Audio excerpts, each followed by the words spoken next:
సుమారు 3.5 నిరీక్షణ. ఈ రాజకోట రహస్యం బయటపడింది. 2019లో ఒక్క ఛాన్స్ అని ప్రజావేదిక కూల్చివేతతో పరిపాలన మొదలుపెట్టారు. అమరావతి రాజధాని అని విశాఖలో క్యాంపాఫీస్ కట్టుకుంటా అంటే అభ్యంతరం లేదు. అమరావతికి అసెంబ్లీలో ఒప్పుకొని 3 రాజధానులని చెప్పి సప్త ఋషులు తపస్సు చేసిన ప్రాంతం. పచ్చటి ఋషికొండలో చక్కటి రిసార్ట్ ఉంటే కూలగొట్టారు. రహస్యంగా అత్యంత విలాసవంతమైన భవనాలు కట్టారు. అత్యంత రహస్యంగా ఈ నిర్మాణం జరిగింది. ప్రభుత్వ భవనాలకు ఎందుకు రహస్యం? ముందు పర్యాటకం అన్నారు, తర్వాత పరిపాలన భవనాలు అన్నారు. ప్రజావేదికను కూల్చినప్పుడు మాజీ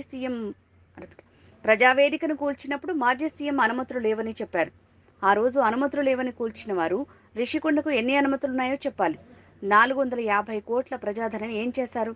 ఇంత వివాదాస్పదంగా ఇప్పటి వరకు ఏ నిర్మాణం చేయలేదు.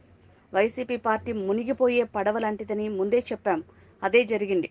విశాఖ రాజధాని వద్దు అని ఇక్కడి ప్రజలు చెప్పటం, అందుకు రాష్ట్రంలో రెండో పెద్ద మెజారిటీ నాకు ఇచ్చారు. విశాఖపట్నంలో చూడటానికి నాకు ఒక బంగ్లా కట్టాలంటే ఎవరు కూడా మెసేజ్ చేయలేని విషయం. కానీ దానికి భిన్నంగా విశాఖపట్నంలో రాజధాని అని చెప్పి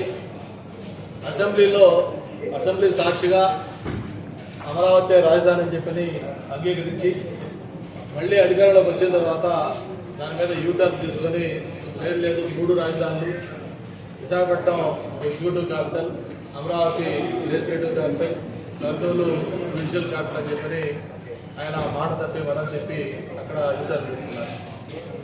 సరే, దాన్ని ఎలాగూ న్యాయస్థానాలు అంగీకరించకపోయినా కూడా నేను వచ్చే ఉంటానని చెప్పని ఇక్కడ చెప్పడం జరిగింది. దాన్ని కూడా చూసాం మనం.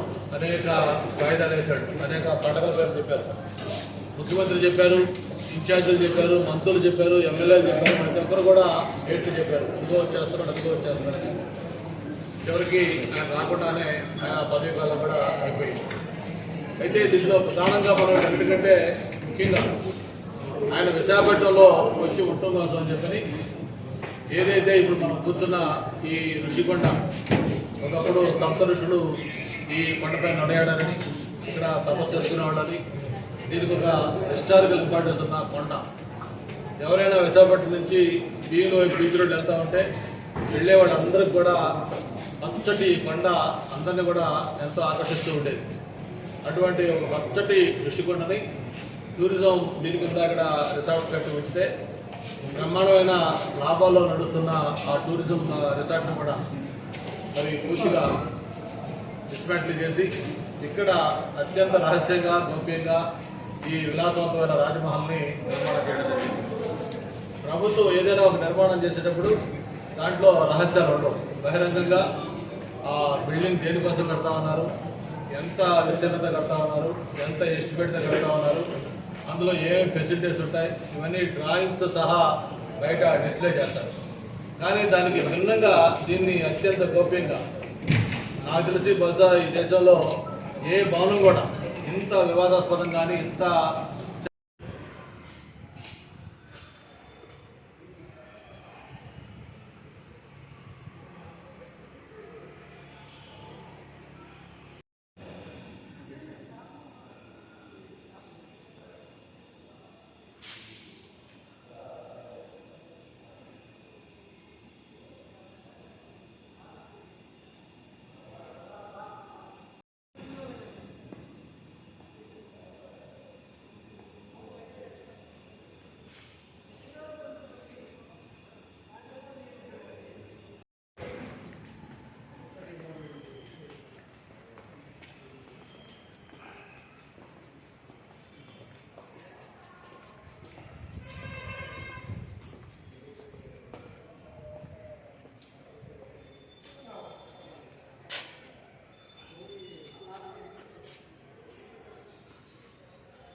ఏం వాడతారు కానీ అది రాజమహారాజు ఉంది ఏం వాడాలో కూడా అర్థం కాని పరిస్థితి అయిపోయింది. మహారాజు వాడుతుంటాయి దీనికి వాడతారంటే ఏం చేస్తారు